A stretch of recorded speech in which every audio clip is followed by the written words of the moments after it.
Hello friends, నేను మీ Shravani. Welcome back to modern గృహిణి. ఈరోజు మనం ఆనియన్ కచోరీ ఎలా ప్రిపేర్ చేసుకోవాలో చూద్దామండి. ఈ ప్రాసెస్ తెలుసుకోవడానికంటే ముందుగా మీరు నా ఛానల్ చూడడం ఫస్ట్ టైం అయితే నా ఛానల్ని సబ్స్క్రైబ్ చేసుకోండి. సరేనండి, ఇప్పుడు ప్రాసెస్ చూసేద్దాం.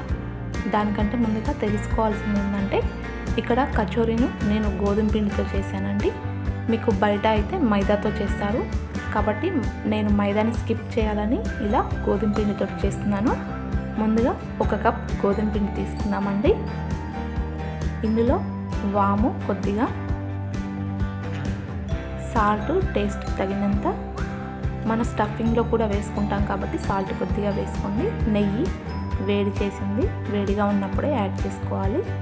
ఇలా వేడి నెయ్యిని యాడ్ చేసుకొని బాగా కలుపుకోవాలండి.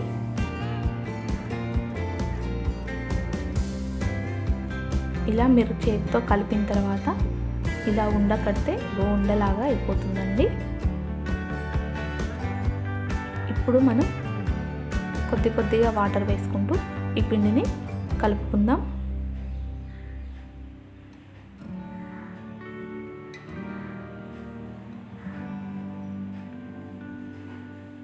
ఇంకా మీరు ఇక్కడ మైదాతో చేసుకుంటే మీకు స్మూత్గా వస్తాయండి. కాకపోతే మైదా హెల్త్కి అంత మంచిది కాదని నేను గోధుమ పిండితో చేస్తున్నాను. ఇలా మనం చపాతీ పిండిలాగా స్మూత్గా ప్రిపేర్ చేసుకొని మూత పెట్టేసి పక్కకు పెట్టేద్దామండి. ఇప్పుడు మనం స్టఫింగ్ ప్రిపేర్ చేసుకుందాం. ఈ స్టఫింగ్ ప్రిపేర్ చేసుకోవడానికి స్టవ్ ఆన్ చేసి ప్యాన్ పెట్టుకొని కొద్దిగా ఆయిల్ యాడ్ చేసుకోవాలండి. ఆయిల్ వేడయ్యాక కొద్దిగా జీలకర్ర, నెక్స్ట్ ధనియాలండి. ఈ ధనియాలని కొద్దిగా క్రష్ చేసి యాడ్ చేసుకుందాం. ధనియాలు వేసుకోవడం వల్ల మంచి ఫ్లేవర్ వస్తుందండి. ఇప్పుడు ఇవి కొద్దిగా ఫ్రై అయిన తర్వాత ఆనియన్ పీసెస్ యాడ్ చేసుకుందామండి. ఇప్పుడు వీటిని బాగా మిక్స్ చేసుకోవాలి.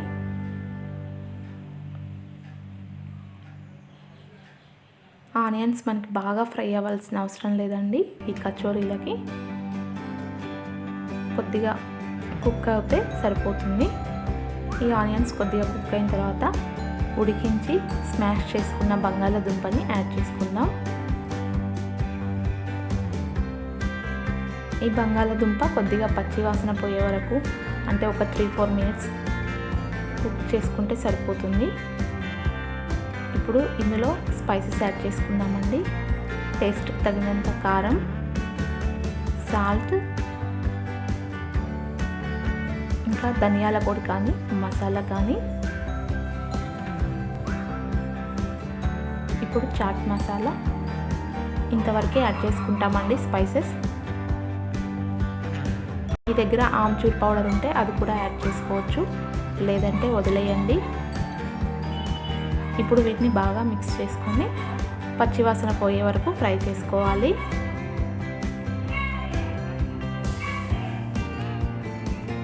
ఇంకా ఈ విధంగా కుక్ అయిన తర్వాత స్టవ్ ఆఫ్ చేసి, మనం ఆమ్చూర్ పౌడర్ యాడ్ చేసుకోలే కదండి, ఇప్పుడు నిమ్మరసం యాడ్ చేసుకుందాం.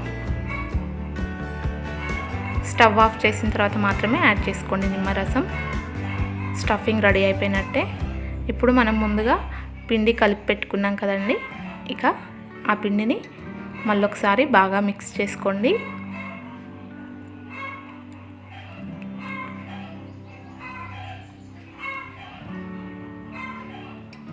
చూసారు కదా, చాలా స్మూత్గా ఉంది పిండి. ఇప్పుడు ఇందులోంచి కొద్దిగా పిండి ముద్దను తీసుకొని రౌండ్ బాల్స్ చేసుకుందామండి. ఇప్పుడు ఈ పిండి ముద్దని నేను వీడియోలో చూపిస్తున్న విధంగా ఆ షేప్లో చేసుకోండి.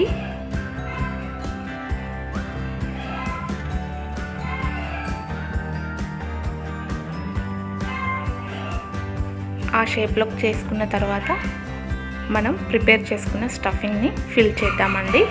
ఇందులో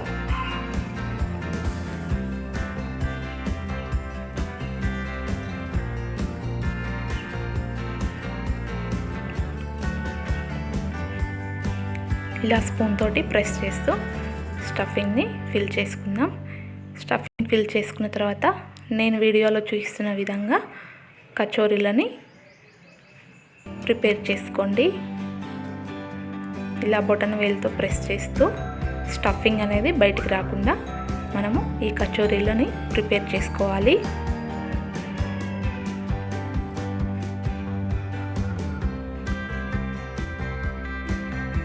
ఈవినింగ్ టైంలో స్నాక్కి చాలా బాగుంటుందండి. మీరు కూడా ట్రై చేయండి ఖచ్చితంగా.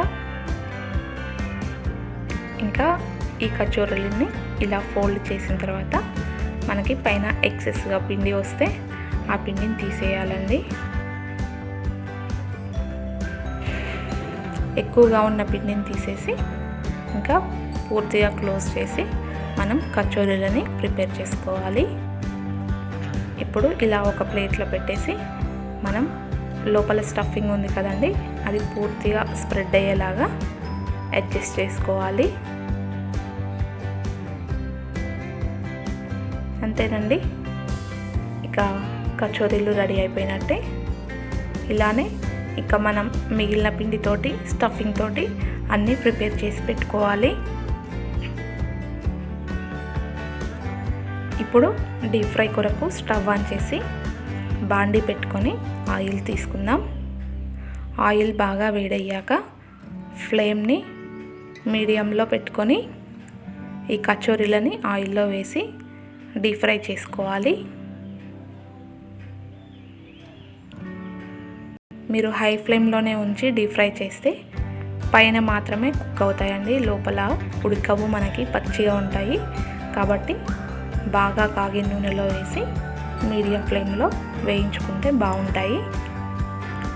ఇలా మంచి కలర్ వచ్చే వరకు వేయించుకుంటే సరిపోతుందండి. చూసారు కదా, మన కచోరీలు రెడీ అయిపోయాయి. చాలా టేస్టీగా ఉంటాయండి. మీరు కూడా ఖచ్చితంగా ట్రై చేయండి. మళ్ళీ నెక్స్ట్ వీడియోలో కలుసుకుందాం. ఈ వీడియో మీకు నచ్చిందని అనుకుంటున్నానండి. నచ్చితే లైక్ చేయండి, షేర్ చేయండి, కామెంట్ చేయండి. మీరు చేసే ప్రతి లైక్స్, కామెంట్స్ మాకు చాలా విలువైనవి. మళ్ళీ నెక్స్ట్ వీడియోలో కలుసుకుందాం. Thanks for watching.